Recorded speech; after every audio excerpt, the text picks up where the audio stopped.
भाजपा नेताओं पर माओवादियों के संबंध होने का आरोप लगाते हुए ब्लॉक कांग्रेस अध्यक्ष अश्वनी सिंह ने झीरम घाटी के षड्यंत्र की जांच से बचने और माओवादी के सहारे राजनीतिक लाभ उठाने का भी आरोप लगाया है। साथ ही उन्होंने भाजपा के शीर्ष नेताओं से 6 सवाल पूछे हैं। ये प्रेस वार्ता रखी गई है। हमेशा से कुछ प्रश्न हैं जो अपने और आम जनता के, आम जनमानस के मस्तिष्क में चल रहा है कि आखिर झीरम कांड में क्या हुआ था। ऐसी क्या बातें हैं जिसकी जांच करने की बात जब भी की जाती है तो भारतीय जनता पार्टी के लोगों के पेट में दर्द होने लगता है। कुछ तो बातें थी जिनको छिपाने का प्रयास किया जा रहा है। उसी संबंध में अभी चूँकि हाल में ही एक भाजपा के उपाध्यक्ष बस्तर में गिरफ्तार हुए हैं। नक्सलियों के साथ उनके संबंध थे।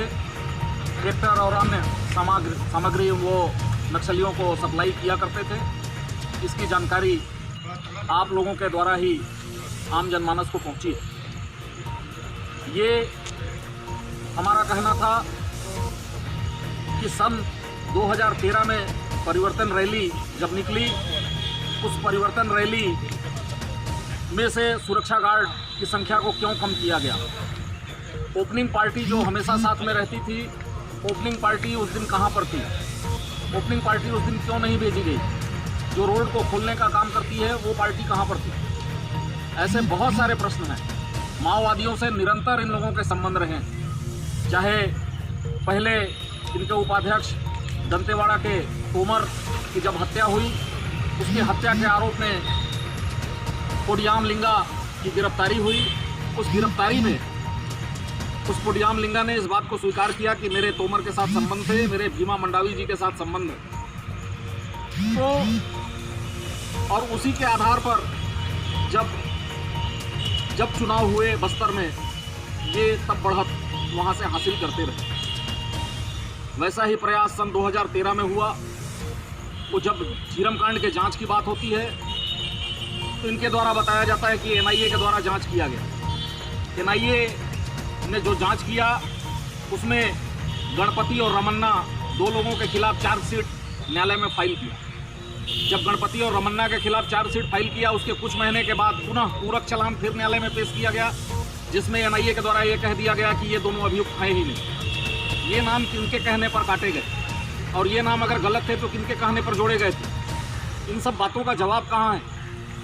जब इनके ऊपर प्रेशर बनाया गया भारतीय जनता पार्टी के ऊपर, जब कांग्रेस पार्टी ने दबाव बनाया, तो सन 2016 में इन्होंने सीबीआई जांच कराने के लिए लेटर लिखा, मांग की केंद्र सरकार से, और केंद्र सरकार ने उसको निरस्त कर दिया।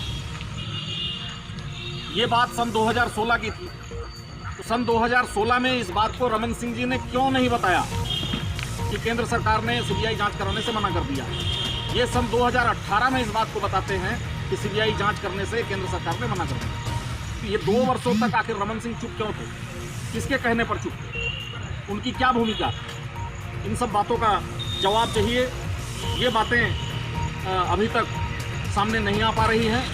इन सब चीज़ों को लेकर के आज की ये प्रेस वार्ता रखी गई थी कि आम जनमानस के बीच में भी ये बातें जानी चाहिए। हमारी आज भी यही मांग है कि एसआईटी का गठन किया जाए और एसआईटी से इसकी जांच कराई जाए कि झीरम कांड में असली दोषी कौन है। दूसरा महत्वपूर्ण बिंदु ये था कि सन 2014 के चुनाव जब सेंट्रल के हो रहे थे, तब माननीय प्रधानमंत्री मोदी जी ने चिल्ला करके कहा था कि महंगाई बढ़ती जा रही है, पेट्रोल और डीजल के दाम बढ़ते जा रहे हैं। और साथ में स्वामी रामदेव जी ने भी इस बात को इंटरव्यू में इस बात को कहा था कि आपको 30 रुपये 25 रुपये लीटर तेल चाहिए कि 80 और 90 रुपये लीटर तेल चाहिए। आज 80 और 90 रुपये जब लीटर तेल पहुंच गया तो स्वामी रामदेव कहाँ हैं? और केंद्र की सरकार जो उस दिन चिल्ला करके सड़कों पर हल्ला कर रही थी, आज तो अंतर्राष्ट्रीय स्तर पर पेट्रोल और डीजल के क्रूड ऑयलों में कमी हुई है, उसके मूल्यों में गिरावट आई है। फिर इतने रेट में यहाँ पर तेल क्यों बेचा जा रहा है? क्यों इतना लोगों को क्षति पहुँचाई जा रही है? क्यों ये महंगाई बढ़ाया जा रहा है? इस पर कोई जवाब उनके द्वारा नहीं दिया जाता।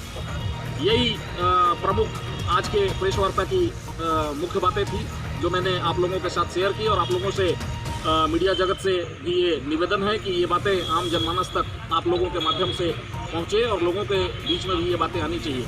ये 70 साल चिल्लाते थे।